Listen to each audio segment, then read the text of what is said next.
Selamat pagi Bapak Ibu saudara sekalian. Ada sedikit perubahan waktu kalau saya lihat di jam dinding sana dengan jam yang ada di jam berapa? Cocokkan dulu. Betul ya? Ya, jadi jam 7. Baik, mari kita akan bersama-sama berdiri. Kita akan mulaikan ibadah kita pada pagi hari ini. Dan di tengah-tengah kita telah kamu Bapak Joko Puji Widodo akan menyampaikan firman Allah pada pagi hari ini. Mari kita mengangkat kedua tangan kita di hadapan Bapa. Sesungguhnya pertolongan kita ialah Tuhan yang menciptakan langit dan bumi dan segala isinya, dan tidak pernah yang meninggalkan ciptaan tangannya yang selalu dipeliharakannya baik siang maupun malam. Turunlah damai sejahtera dari Allah Bapa dan dari Yesus Kristus Tuhan kita saat kita beribadah kepadanya. Amin. Silakan duduk.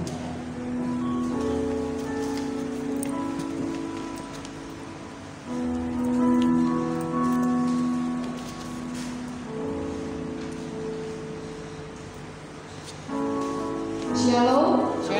Selamat pagi Bapak Ibu Saudara yang terkasih dalam Tuhan. Puji nama Tuhan kita dapat kembali bertemu di tempat ini. Mari kita akan siapkan hati kita untuk memulai ibadah kita pada pagi hari ini. Sebuah pujian yang berkata, ku sembah Engkau Allahku yang maha besar. Ku sembah Engkau Yesus keselamatan hidupku. Ajaiblah Tuhan, sungguh Engkau mulia. Agung dan mulialah Tuhan.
Biarlah Engkau yang beracara pada pagi hari ini.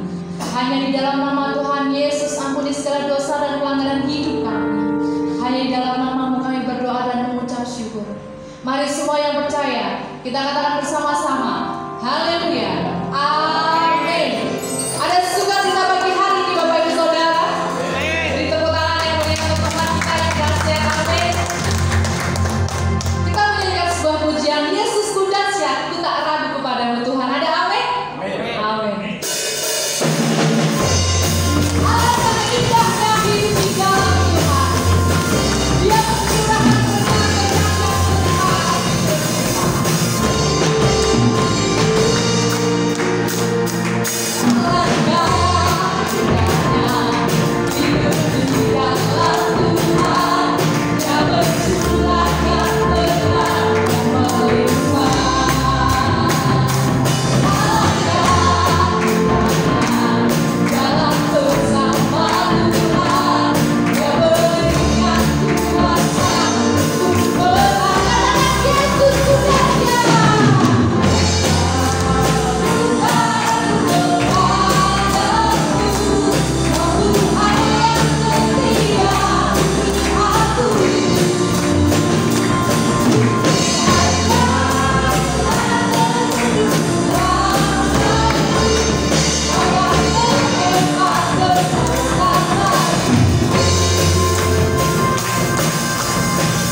Kita akan berdoa terlebih dahulu.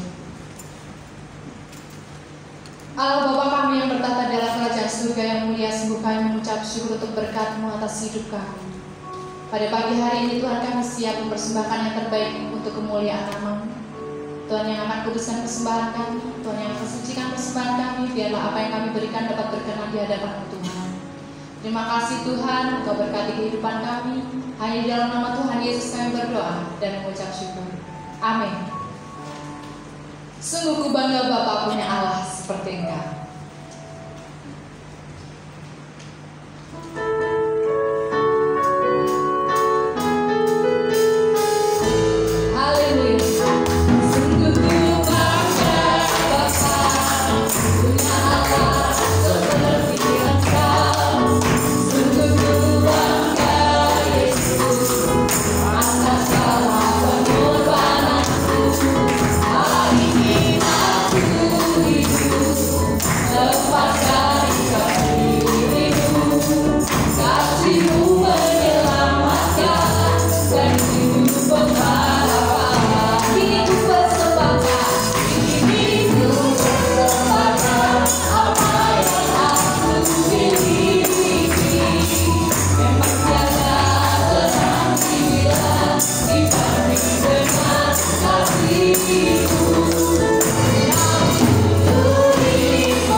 Mari kita akan siapkan hati kita untuk mendengarkan kebenaran akan firman Tuhan.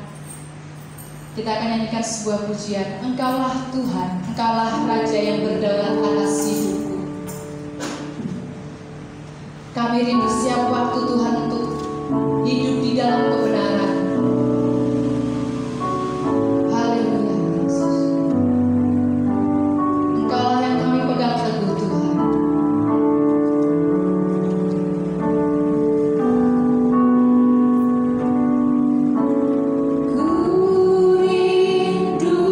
Setiap waktu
mengucap syukur dan terima kasih ya Tuhan untuk pagi hari ini, di mana kami boleh Kau hantar kami untuk datang ke rumah-Mu yang kudus ini Tuhan, untuk kami berbuat bakti pada Engkau.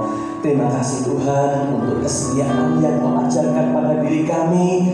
Walaupun situasi kondisi apapun, kami tetap mengutamakan ibadah Tuhan di rumah-Mu yang kudus ini Tuhan. Terima kasih Tuhan, terima kasih. Bila sebentar lagi Tuhan kami akan mendengarkan sebagian dari firman-Mu, biarlah Kau buka mata telinga kami secara rohani, sehingga kami boleh mengerti apa yang menjadi kehendak-Mu pada pagi hari ini. Kami siap mendengarkan Tuhan, dan hanya di dalam nama Tuhan kami Yesus Kristus, Allah kami yang hidup dan kekal, kami alaskan doa kami ini. Mari sama-sama kita katakan amin. Iya, silakan duduk Bapak Ibu Saudara yang saya kasihi. Puji nama Tuhan, senang sekali bisa berjumpa kembali dengan Bapak Ibu Saudara jemaat GIA Majapahit.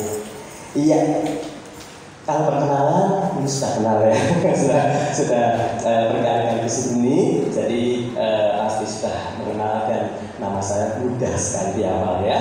Baik, pada pagi hari ini saya akan menyampaikan firman Tuhan berkaitan dengan menjelang Christmas ya, menjelang Natal ya. Biasanya minggu-minggu ini firman Tuhan sudah bertemakan tentang suasana Natal. Saya berdoa pada Tuhan beberapa minggu-minggu ini, di mana Tuhan, saya kok belum dapat sesuatu ya, maksudnya untuk apa yang saya sampaikan di jemaat Isa Majapahit. Di tengah kesibukan kami dalam mempersiapkan pembelajaran pembagian rapot ya Pak Ibu ya, pembagian rapot dengan sistem one in one, artinya kita bertemu dengan orang tua murid melalui Zoom dan kita bisa menampilkan share raportnya. Jadi kita tidak seperti dulu hanya mengirim raport lewat PDF atau WA begitu ya, tapi kita bisa langsung berbicara dengan orang tua, juga ada peserta didik menceritakan perkembangan selama 1 semester dalam pembelajaran online. Dan untuk mempersiapkan, karena ini sesuatu yang baru, ini sangat menyita energi kami Bapak Ibu ya. Di tengah kami sibuk ini, saya Tuhan untuk hari Minggu besok itu apa gitu ya, saya dalam doa saya. Sudah kurang 3 hari belum dapat gitu, apa Tuhan gitu ya. Tapi kemudian akhirnya Tuhan memberikan jawaban bahwa bicara tentang kado Bapak Ibu ya, kado ya. Siapa sih orang yang senang mendapatkan kado ya Bapak Ibu ya? Tentu mendapatkan bingkisan berupa kado itu sesuatu yang sangat kita sungkan untuk menolak. Jika Bapak Ibu dapat kado pasti akan sungkan untuk menolak, pasti akan diterima dengan senang hati. Nah, bicara tentang kado kita sudah bisa menebak arahnya kemana, ya toh? Karena firman Tuhan ini klasik ya, dalam arti tiap tema Natal tentang ini itu arahnya bisa ditebak. Tetapi walaupun demikian, pengalaman saya sebagai jemaat, walaupun saya menemukan artinya pembicara menyampaikan hal demikian, tentu memiliki versi yang berbeda-beda, sudut pandang yang berbeda-beda. Ya Bapak Ibu ya. Baik, mari kita akan buka kitab kita sama-sama dulu bersama-sama, yaitu dalam kitab Matius pasal 2 ya. Kitab Matius pasal 2 ayat 1 sampai 23 Bapak Ibu. Cukup panjang ya, cukup panjang, tetapi tidak mengapa karena ini yang mendasari dari firman yang akan kita bahas ya. Ya. Baik, firman Tuhan pasal 2 ayat 1 sampai 23 judulnya adalah orang-orang najis dari timur ya. Sesudah Yesus dilahirkan di Bethlehem di tanah Yudea, pada zaman Raja Herodes datanglah orang-orang najis dari timur ke Yerusalem dan bertanya-tanya, di manakah dia, raja orang Yahudi yang baru dilahirkan itu? Kami telah melihat bintangnya di timur dan kami datang untuk menyembah dia. Ketika Raja Herodes mendengar hal itu, terkejutlah ia beserta seluruh Yerusalem.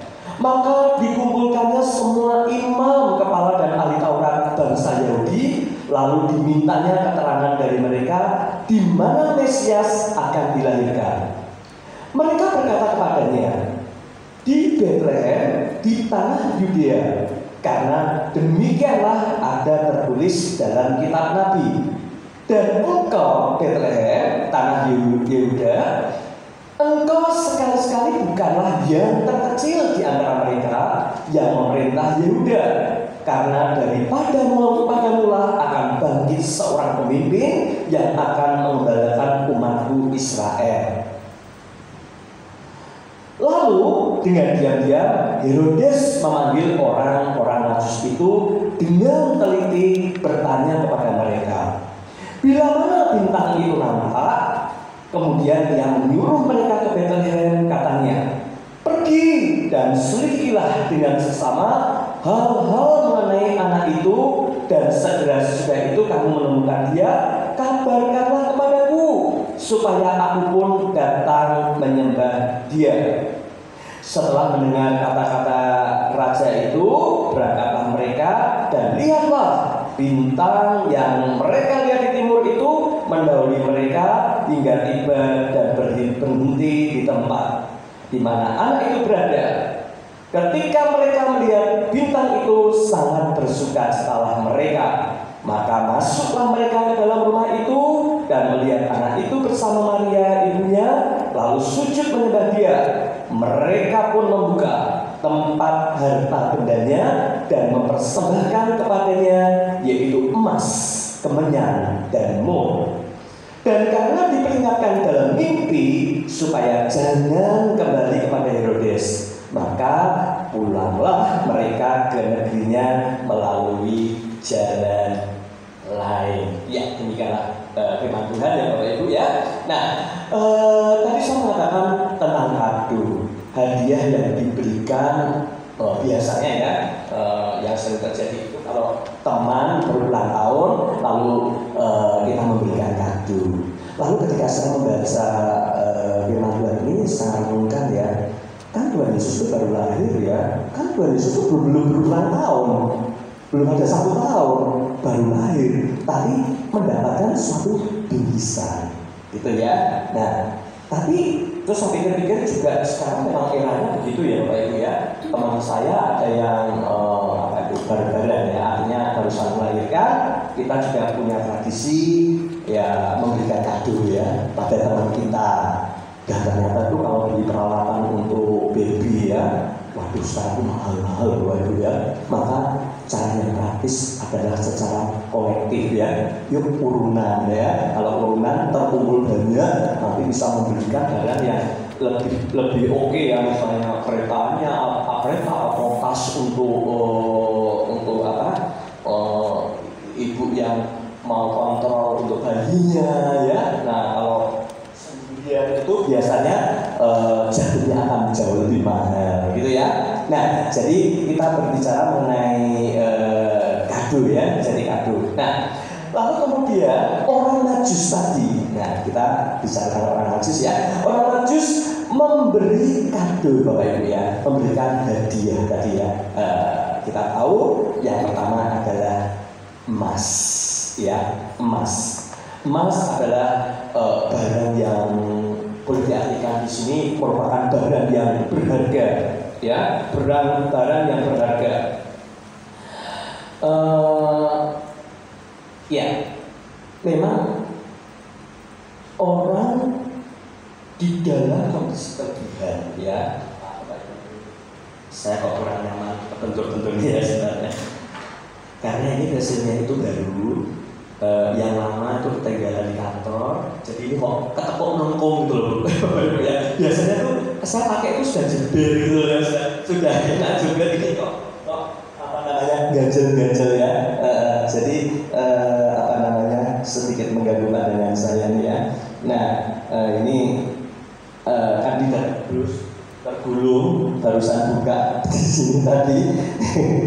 Iya, baik saya ulang lagi ya. Orang Majus ini menurut referensi itu adalah orang the have atau orang yang mampu ya. Saya tidak menceritakan bagaimana detaknya orang Majus, tetapi yang jelas orang Majus ini memberikan sesuatu yang tidak murah ya, artinya sesuatu yang sangat berarti sekali. Dia emas ya Bapak Ibu ya. Emas itu barang yang sangat mahal dan sangat berharga sekali. Ya, kemarin sebelum pandemi aja emas itu mencapai 1,2 ya, sampai saya kaget ya. Saya nggak percaya dan betul akhirnya 1,2. Wah ini kalau dicolokin gitu wah lumayan ya, nah, gitu ya. Nah terus memberi ini katanya dengan hadiah memberi ya. Kalau seseorang memberi di dalam kondisi ada keberadaannya ada. Oh itu tuh luar biasa Bapak Ibu. Keberadaannya ada itu luar biasa, tidak masalah dalam kehidupannya. Nah, ya saya punya teman ya, memang dia diberkati Tuhan, usahanya maju ya, dan berkatnya luar biasa. Tetapi dia juga luar biasa. Ketika dia memberikan persembahan, dia juga wow, nominalnya tidak sedikit Bapak Ibu. Ya, memberikan persembahan di dalam keadaan kita lebih, wah itu sangat baik, ya sangat baik. Tetapi ada juga memberi persembahan di saat kita ini dalam keadaan kekurangan. Ini sangat luar biasa, ya sangat luar biasa sekali. Ya beda situasinya, ya. Nah kenapa? Karena orang di dalam memberikan, ya dalam keadaan kurang. Itu tentunya perlu adanya suatu pengorbanan, ya. Dulu saya pernah bersaksi di sini ya, uang saya tinggal Rp1.000, 500 buat naik bis dari Salatiga ke Semarang, 500 buat saya tak bergerak untuk memberi gitu ya waktu itu ya. Nah lalu kemudian hati saya mengatakan aku ingin memberi. Waktu itu saya ikut persukaan mahasiswa, lalu ada kolektor Bapak Ibu ya, saya tetap orang untuk memberi. Dan kata hati saya lebih kuat, saya memberikan dengan konsekuensi besoknya saya tidak sarapan ya. Nah pengorbanan Bapak Ibu ya. Tetapi itu loh, saya tinggal 1.000, kalau 2.000 masih penting ya, tapi 1.000 itu pas. Saya tidak berpikir kalau besok bisnya macet di jalan terus kemudian harus dioper atau bagaimana. Pokoknya ya saya memberi.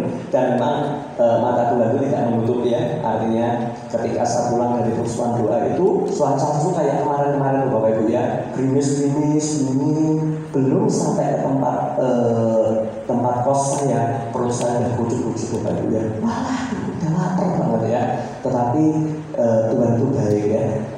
Tiba-tiba kakak kelas ya, kakak pembina rohani ya, naik sepeda motor dan dia, "Jak, kamu rumah mana?" Dia memanggil saya. "Enggak, sudah sampai itu loh, lurus belok kiri udah sampai." "Yuk bonceng." "Enggak, sudah deket kok. Ayo bonceng aja." Sudah pasang bonceng. Nah, akhirnya saya bonceng dan kemudian, kok belok ke kiri ya?" "Enggak, ikut aku saya makan ayam goreng." Nah, jadi memberikan sesuatu dalam kondisi kekurangan itu memang rasanya itu beda Bapak Ibu, rasanya beda. Dan itu Tuhan itu berkenan ya atas segala apa yang kita berikan ya. Nah jadi contoh ketika di dalam kitab Perjanjian Lama ya, seorang janda di Sarfat ya, seorang janda ya, ketika ketemu Nabi Elia di mana buatkan aku roti. Loh, Nabi ini tuh tinggal tepungnya segini, minyaknya segini, dan nanti kalau aku makan terus aku tuh udah selesai mati. Tapi Nabi itu bilang buatkan buat aku.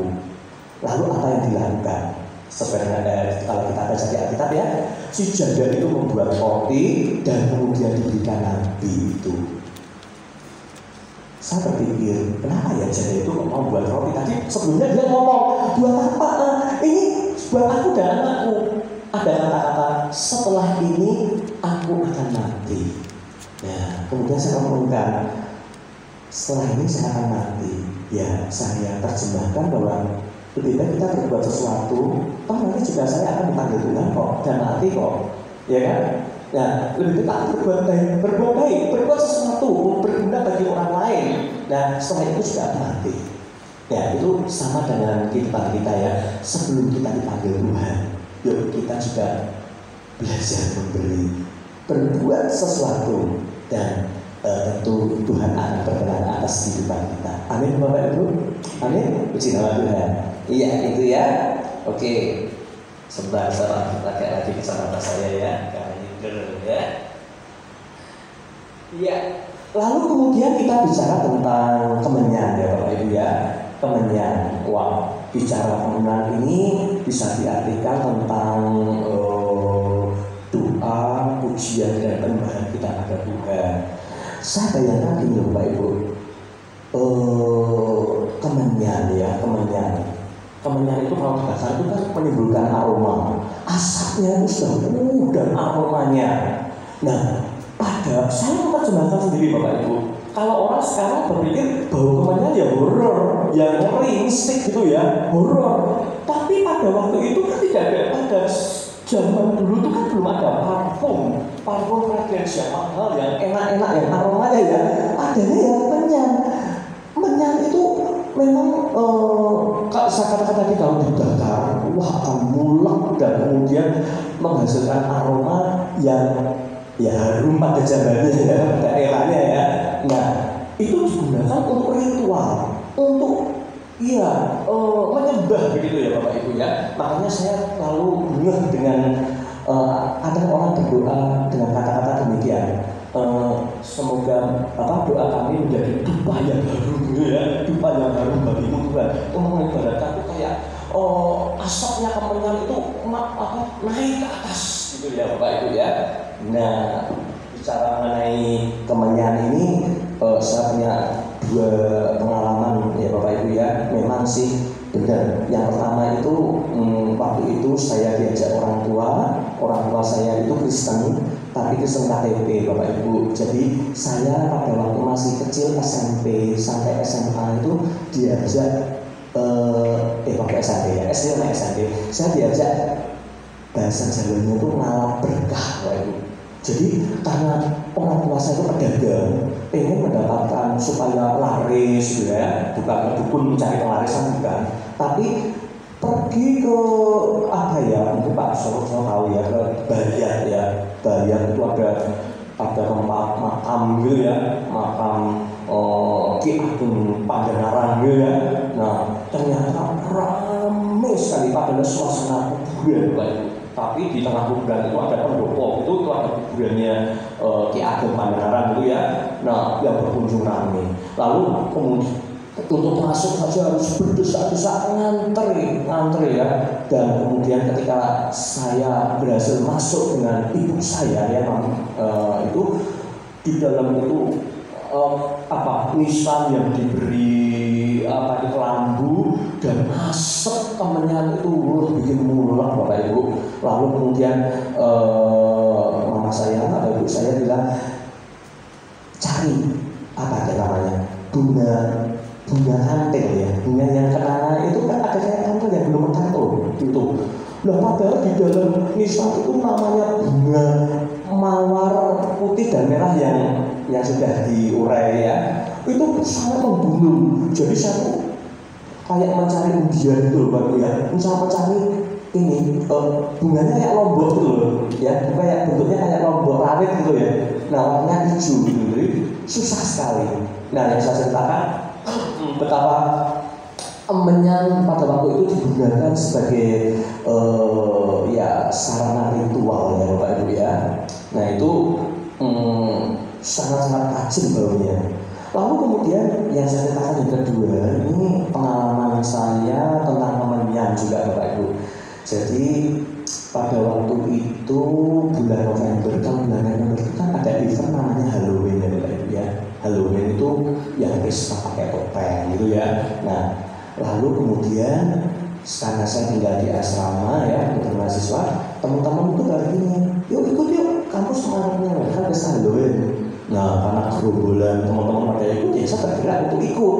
Lalu kalau ikut Halloween ini kan harus pakai dress code yang unik ya Bapak Ibu ya, dress code yang aneh-aneh pokok dan bertopeng. Nah teman-teman saya sudah mendapatkan dress code, baju-baju untuk tampil di acara Halloween. Sementara saya itu karena sibuk dengan kegiatan kampus, saya aktif di kegiatan lembaga kemahasiswaan, sibuk dengan tugas-tugas saya, mendekati hari H saya belum mendapatkan kostum apa yang harus saya pakai, Bapak Ibu.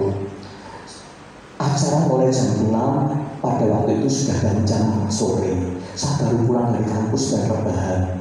Aduh, capek sekali. Rebahan kalau di tempat spray yang baru itu rasanya enak ya Bapak Ibu ya. Nah, lalu kemudian teman saya tuh, Jom, ayo persiapan. Aduh, persiapan dia aku nggak punya kostum apa yang harus saya pakai gitu ya. Lalu kemudian tiba-tiba tuh, gambar lampu gitu kan. Ya gambar lampu ya. Nah teman saya dari Tuban namanya Berry ya, Berry, antar aku ke pasar. Berry itu punya Vespa P150 itu bro. Aku antar ke pasar sekarang juga. Kenapa? Wes aku antar ke pasar. Wah, saya langsung ke pasar beli peralatan ukuran B itu. Nah setelah saya ke pasar langsung pulang, langsung ke asrama lagi, kamar. Apa yang saya lakukan? Spray itu tak tarik, spray yang baru itu tak tarik, tak bungkus. Ayo kita berangkat ya, karena sudah mendekati hari jamnya.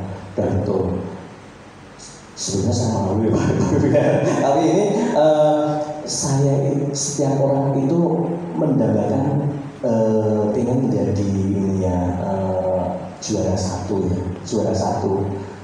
matematika, juara satu bintang kelas, itu dambaan saya, tapi saya belum berhasil Pak Ibu ya, paling masuk di 3 besar, 5 besar dalam kelas ya.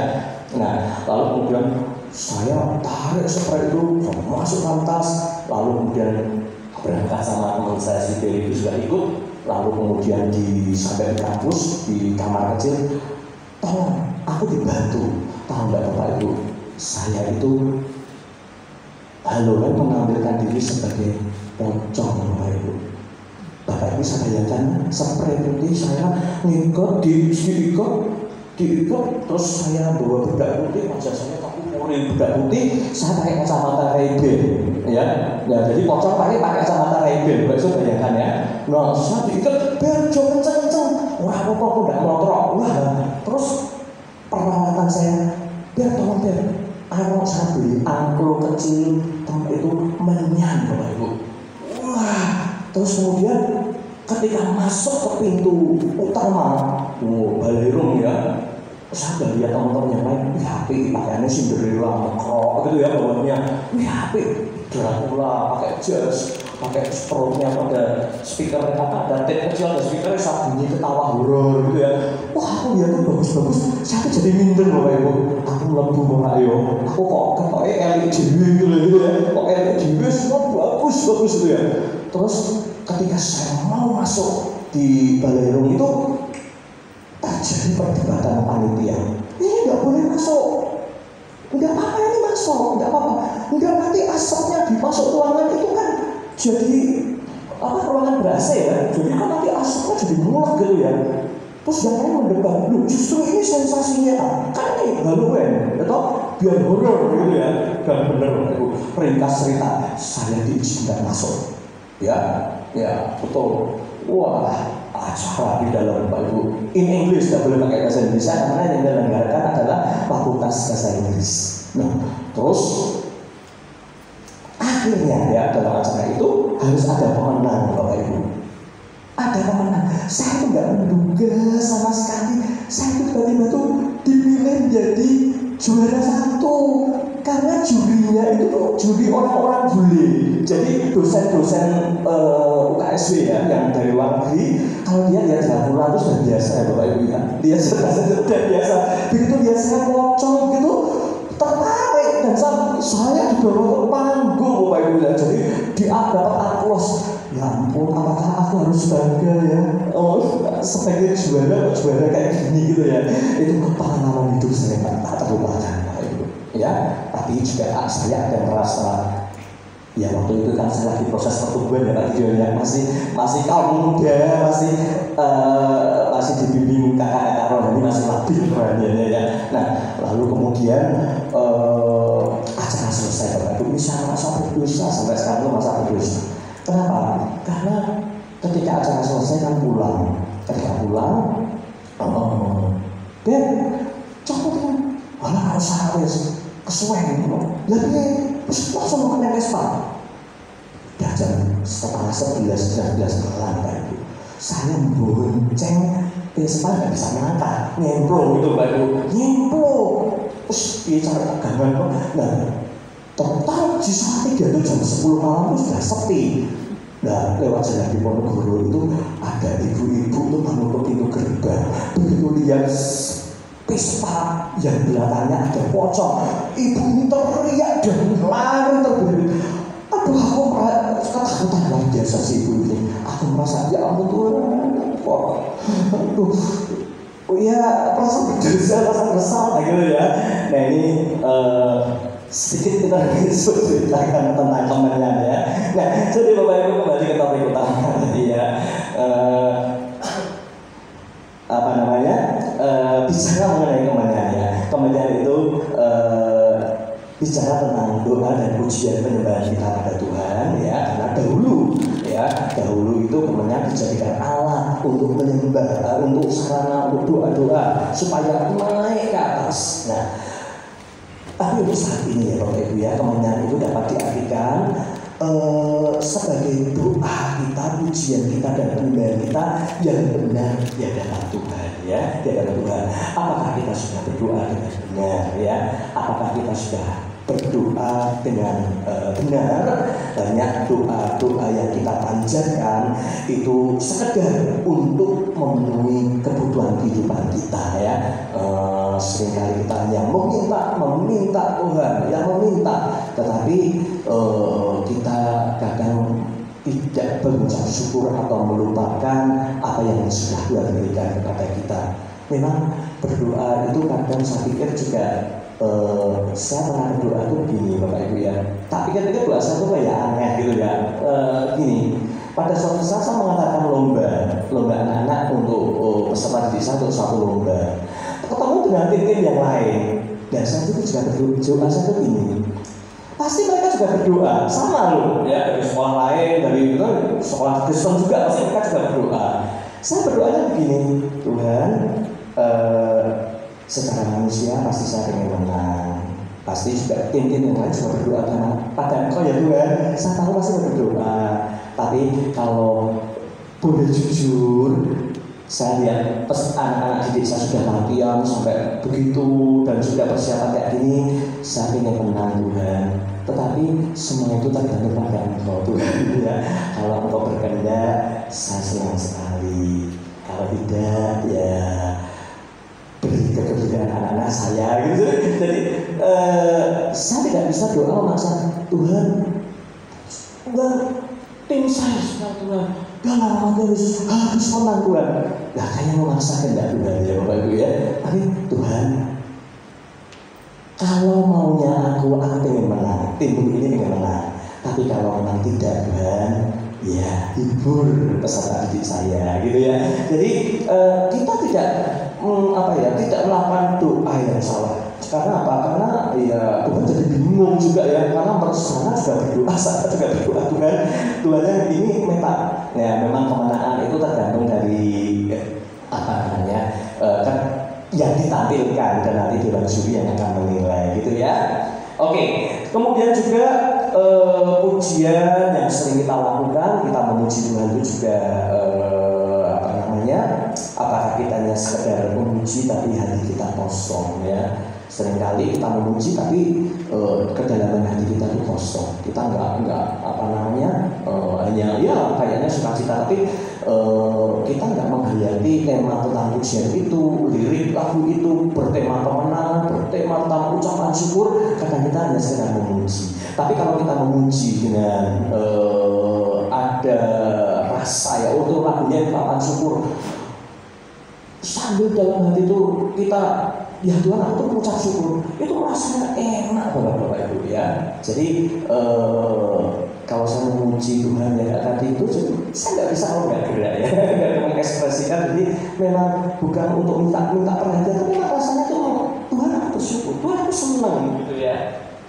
Nah, kemudian juga penyembahan yang dilakukan. Nah, bukan kadang-kala penyembahan yang dilakukan ya bahasa roh misalnya ya Bapak Ibu ya. Kadang-kala hanya sekedar ya biar tampil dilihat ini loh aku kelihatan kesungguhan saya gitu ya. Tapi akan lebih baik memang benar-benar kita dalam berbahasa roh ya, bukan karena karena tugas di depan saya harus tampil, bahasa roh saya harus bahasa roh yang didengar itu enak ya, apa enak, tapi sebenarnya bukan dari dalam ya. Nah ini misal suatu contoh misalnya ya. Oke. Lalu poin yang ketiga adalah tentang more ya. More itu bicara mengenai penderitaan dan ketekunan Bapak Ibu. Penderitaan dan ketekunan. More itu berasal dari getah dari pohon more ya, yang digunakan untuk mengurangi jenazah, dan itu akan mengakibatkan jenazahnya itu akan berbau wangi. Nah, Tuhan Yesus konon diurapi dengan minyak ini. Nah, bicara penderitaan dan ketekunan ya Bapak Ibu ya, kita hidup tidak bisa lepas dari namanya penderitaan ya. Artinya bicara dengan masalah. Masalah itu membuat menjadi sesuatu yang tidak enak dan kadang membuat hati kita tuh loro-loro atau menderita. Nah, di sini bahwa hidup itu memang warnanya seperti itu. Ada warna-warna, kalau kita lihat ada warna cerah, merah, hijau, kuning ya. Tapi ingat ya, juga ada warna-warna kelabu, warna-warna hitam, warna-warna yang ya itulah kehidupan. Kita juga kadang memasuki zona warna-warna kelabu, warna-warna gelap, warna-warna suram ya. Nah, tetapi di sini ya, yuk bertekun ya. Di dalam penderitaan pun kita boleh menjadi berkat, boleh menjadi saksi ya. Di dalam kondisi tidak menyenangkan dalam kehidupan kita, tetapi kehidupan kita harus jadi berkat ya. Yang lalu saya ditelepon oleh orang tua peserta didik, tapi saya tidak tahu kalau ada panggilan itu. Terus kemudian paginya saya jawab, ada keperluan apa ya Pak? Tadi malam telepon saya. Enggak, Mister ya. Saya lagi di rumah sakit, saya ingin didoakan gitu ya. Nah, kemudian saya mendoakan. Terus kemudian si orang tua peserta didik ini juga di dalam kondisi sakitnya dia itu juga bersaksi kesaksiannya, artinya dia tidak dengan sakitnya ini dia menjadi down, menjadi patah semangat. Dia juga memotivasi saya, Mister jaga kesehatan, Mister harus tersehat, Mister harus ini. Jadi tetap dia jadi berkat bagi orang lain, bahwa saya menyemangati dia juga menyemangati saya.